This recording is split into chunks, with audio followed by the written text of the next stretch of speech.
जय श्री महाकाल। आप सबका बहुत स्वागत है आपके अपने YouTube चैनल महाकाल तंत्र ज्योतिष पर। आज मैं आपको बताऊंगा पश्चिम दिशा के 10 सबसे बड़े वास्तु दोष जो अगर पश्चिम दिशा में होंगे तो उसके कुछ भयंकर दुष्परिणाम आपको और आपके परिवार को उठाने पड़ते हैं। इन सभी विषयों पर मैं आपके साथ चर्चा करने वाला हूं, परंतु आप मेरे वीडियो को देख रहे हैं तो सब्सक्राइब जरूर कर दीजिए, क्योंकि ऐसे ही ज्ञानवर्धक वीडियो मैं हमेशा आपके लिए अपने चैनल पर लेकर आता रहता हूँ। चलिए बिना विलंब किए हम प्रारंभ करते हैं। और जैसा कि आप जानते हैं पश्चिम दिशा का जो स्वामी है वह है वरुण, जो जल के देवता हैं, और इस दिशा का प्रतिनिधि ग्रह जो है वो शनि माना जाता है, और यह काल पुरुष के जो है गुप्तांग पर यह दिशा पड़ती है। तो विशेष रूप से इस दिशा से संबंधित कुछ बड़े वास्तु दोष होते हैं जिनका हमें भयंकर दुष्परिणाम उठाना पड़ता है और उसके कारण हमारा जीवन अस्त व्यस्त हो जाता है। तो आपको आवश्यकता है कि आप अपने घर में पश्चिम दिशा में होने वाले वास्तु दोष को ठीक करें, क्योंकि पश्चिम दिशा का जो वास्तु है वो ठीक करने से आपके घर में रोग दोष नहीं आता है। तो वीडियो में अंत तक बने रहिए। चलिए प्रारंभ करते हैं। मैं आपको स्टेप बाय स्टेप 10 दोष ऐसे बताऊंगा जो बहुत बड़े स्तर पर अपना प्रभाव दिखाते हैं। चलिए प्रारंभ करते हैं। नंबर 1 पर सबसे पहली बात तो यह है, पॉइंट नंबर 1 पर हम बात करेंगे, पश्चिम दिशा में शयन कक्ष नहीं होना चाहिए। यदि पश्चिम दिशा में शयन कक्ष होगा तो पति पत्नी में हमेशा दूरी बनी रहेगी, दोनों एक दूसरे से दूर रहेंगे। परंतु यह दोष इतना भी बड़ा नहीं है कि दोनों में तलाक हो जाए या दोनों हमेशा के लिए अलग हो जाए। यहाँ स्थिति दूसरे प्रकार की निर्मित होती है कि दोनों अपने कार्य के लिए, बच्चों की शिक्षा के लिए, जॉब के लिए, किसी न किसी कारण से पति पत्नी दोनों बहुत कम समय के लिए एक साथ रह पाते हैं। इसीलिए संभव हो तो पश्चिम दिशा में शयन कक्ष का निर्माण नहीं करना चाहिए। अब पॉइंट नंबर 2 पर हम बात करते हैं, रसोई घर। पश्चिम दिशा में रसोई घर नहीं होना चाहिए। यदि पश्चिम दिशा में रसोई घर रहेगा तो उस घर में, उस भवन में धन तो ठीक तरीके से आएगा लेकिन बरकत नहीं रहेगी। कहने का अर्थ यह है कि पुरुष अपनी मेहनत से धन तो कमा लेंगे लेकिन उस घर की जो स्त्रियां हैं उस धन को व्यर्थ में व्यय करेंगी, मतलब घर में बरकत नहीं रहेगी, खर्चे ज़्यादा बढ़ जाएंगे। तो इसलिए संभव हो तो पश्चिम दिशा में रसोई घर का निर्माण हमें नहीं करना चाहिए। अब पॉइंट नंबर 3 पर हम आते हैं, पूजन का स्थान पश्चिम दिशा में कैसा होता है। तो पूजन का स्थान पश्चिम दिशा में ठीक नहीं माना गया, क्योंकि यह ईशान से बिल्कुल विपरीत हो जाएगा।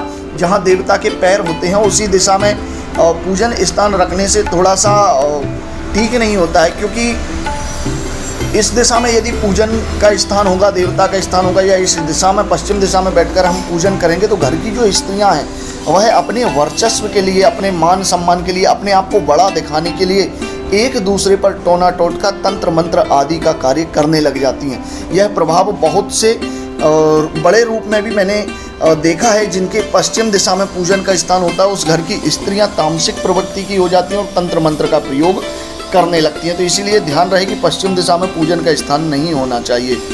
पॉइंट नंबर 4, पश्चिम दिशा पूर्व और उत्तर दिशा की अपेक्षा जो है अधिक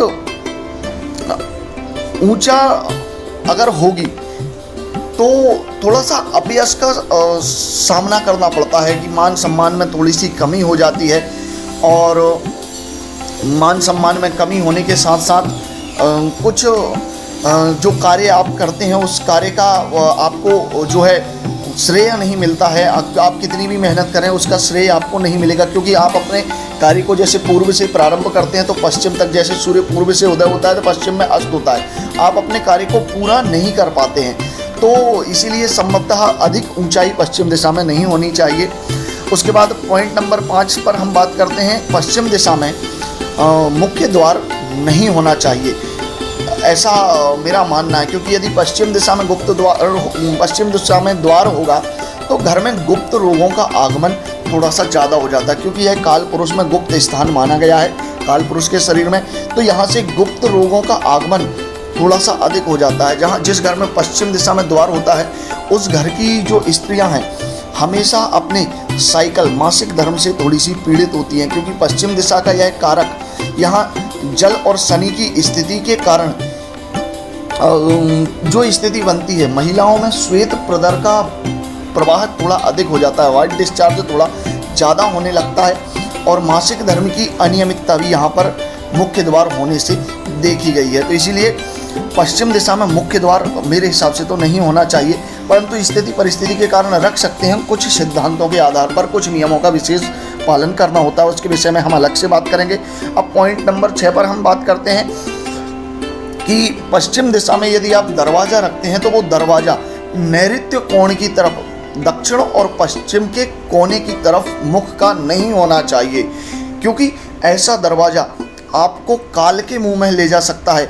ऐसा दरवाज़ा होने पर आपके परिवार में अकाल मृत्यु की संभावनाएं बन जाती हैं। असाध्य रोग होते हैं, ऐसे रोग होते हैं जिनका इलाज नहीं होता है। तो विशेष रूप से आपको ध्यान रखना चाहिए कि अपने घर में पश्चिम दिशा का अगर आपका भवन का मुख है तो नैऋत्य कोण की तरफ आपको दरवाज़ा नहीं रखना, यह बहुत अनिष्टकारी माना गया है। अब हम बात करते हैं पॉइंट नंबर 7 की।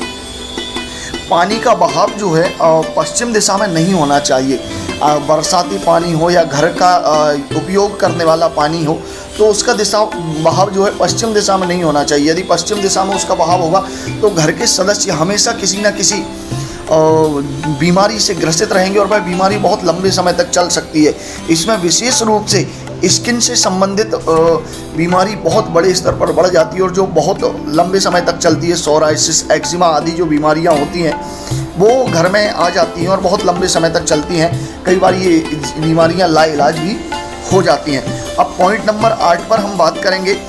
पश्चिम में अग्नि का स्थान हो तो मत्स्य और बवासीर की बीमारी होती है। जी हाँ, यदि पश्चिम में आप खाना बनाते हैं या अग्नि से रिलेटेड चीज़ें आपने पश्चिम दिशा में रख ली हुई हैं तो आपको गुप्त रोग होंगे, जिसमें मस्सा, बवासीर की बीमारी या गुप्तांग के रोग बहुत बड़े स्तर पर बढ़ जाते हैं। तो इसका भी आपको ध्यान रखना है। पॉइंट नंबर 9, पश्चिम की रोशनी। पश्चिम दिशा में यदि सूर्य अस्त होता है और पश्चिम की रोशनी आपके बेडरूम में आती है या आपके घर में जहां आप स्टडी करते हैं उस रूम तक यदि पश्चिम दिशा की रोशनी आपके भवन में आती है तो एक बात 100% सिद्ध होगी कि आपको माइग्रेन और सर दर्द, आधा सीसी की बीमारी निश्चित रूप से होगी। घर में कोई ना कोई सदस्य जो उस रोशनी में अधिक समय तक रहता है उस जातक को जो है ना सर दर्द की समस्या तो बहुत बड़े स्तर पर रहने वाली है। नेत्र विकार भी बहुत बड़े स्तर पर होंगे। अब बात करते हैं हम पॉइंट नंबर 10।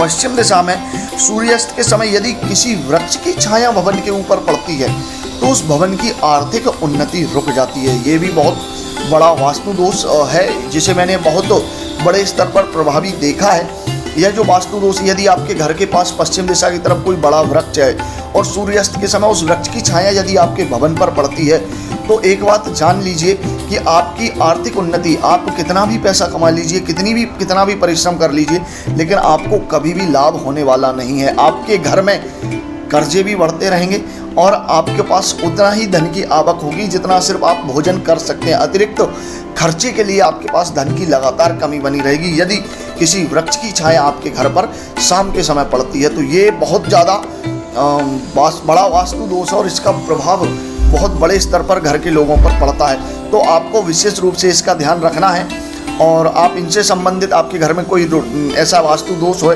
तो इसके उपाय के लिए आप मुझे कमेंट बॉक्स में कमेंट कीजिए। मैं आपको इसका निराकरण उपाय बताऊंगा और वास्तु संबंधित परामर्श के लिए आप मुझसे संपर्क कर सकते हैं दिए गए नंबर पर जाकर। और चैनल को सब्सक्राइब करना नहीं भूलिए क्योंकि ऐसे ही ज्ञानवर्धक वीडियो मैं आपके लिए हमेशा लेकर आता रहता हूँ। जय श्री महाकाल।